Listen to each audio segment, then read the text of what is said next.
PTI तो टूट फूट गई। अब तो लगता है कि माइनस इमरान हो गया। अब कोई इम्कान नज़र नहीं आता कि अगले इलेक्शन में पीटीआई एक सालिम जमात के तौर पे जा सकेगी या इमरान खान जो है लीड कर सकेंगे। वो आइंदा जिस तरह के हालात होते हुए नज़र आ रहे हैं, अब आपके ख्याल में क्या मुस्तकबिल है, क्या आप नक्शा देख रहे हैं? क्या इलेक्शन हो जाएंगे? अब तो तसल्ली हो गई, इमरान खान माइनस हो गए, लेवल प्लेइंग फील्ड भी मिल गया सबको।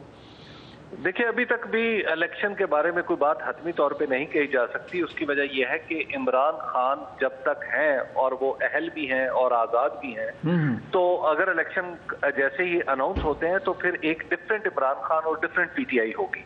तो अभी एक बहुत बड़ी रुकावट बाकी है कि इमरान खान की अहलियत है रास्ते में। अच्छा। और अगर इमरान खान को नाअहल किया जाता है तो ये दरअसल वो तमाम शराइत हैं जो पाकिस्तान मुस्लिम लीग नून की तरफ से रखी गई थी कि जब ये मुकम्मल हो जाएंगी कि इमरान खान कैद भी हो, नाअहल भी हो और उनकी पार्टी तितर-बितर हो चुकी हो, तो ऐसी सूरत में वो इलेक्शन जीत सकते हैं और उसके बाद उनका दावा है कि वो मुल्क भी संभाल सकेंगे। अच्छा। लेकिन यहाँ पे एक कभी बुनियादी सवाल बाकी है, वो ये है कि जिस अंदाज से ये पार्टी टूट रही है, जिस अंदाज से लोग पार्टी छोड़ रहे हैं, और ये पहले भी होता रहा है, ये पहले भी हारून साहब इसके गवाह हैं, आप भी इसके गवाह हैं, मैं भी इसका गवाह हूं।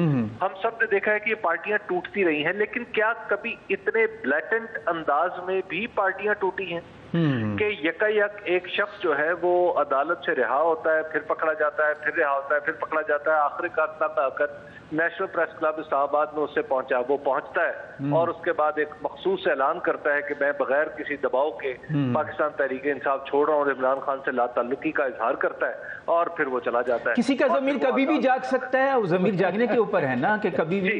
चलिए इस तरह ज़मीर रोजाना की बुनियाद पे 5-7 ज़मीर जाग रहे हैं। हाँ। तो अब ये लोग इस तरह के ज़मीर जागने को कुछ ज्यादा पजीराई मिल नहीं रही। अच्छा। मसला ये है कि ये वो लोग, अब आप जरा देखिए कि हमने पाकिस्तान की तारीख में लोगों को वफादारी बदल के इलेक्शन जीतते हुए देखा है, लेकिन क्या जुलाई 2022 में ये ट्रेंड बदल नहीं गया कि वफादारी बदलने वाले इलेक्शन नहीं जीत पाए? उस वक्त तो इमरान खान ने कैंपेन चलाई थी ना, जलसे किए थे। अब तो वो जलसे भी नहीं कर सकते, एक तरह से नजर बंद है अपने घर में, फोन पे भी खिताब नहीं कर सकते, टीवी पे भी नहीं दिखाया जाता, कैसे सोशल मीडिया पे भी, इंटरनेट भी डाउन हो जाता है। तो अब तो हालात बदल गए ना।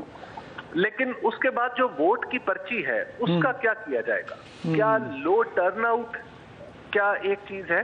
हाँ। या वोटिंग के सिस्टम के अंदर रहते हुए कोई अवामी सतह पे कोई यानी आप कहिए कि कोई एक मुहिम चल सकती है। मिसाल के तौर पे मैं आपको इसकी मिसाल दे रहा हूँ।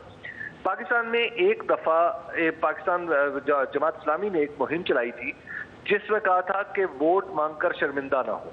अच्छा, नहीं देखे ना 1997 में आपने देखा था बहुत लो टर्नआउट था, पीपल्स पार्टी का वोटर निकला ही नहीं और नून लीग ने लैंडस्लाइड विक्ट्री ले ली थी। तो ऐसा भी हो सकता है कि अब फिर ऐसा हो जाए पीटीआई का वोटर घर बैठ जाए, फ्रीज हो जाए और फिर बाकी पार्टियां निकल जाए। पीटीआई की जो उठान और साख्त है इसमें मुझे नहीं लगता कि पीटीआई का वोटर घर बैठ जाएगा।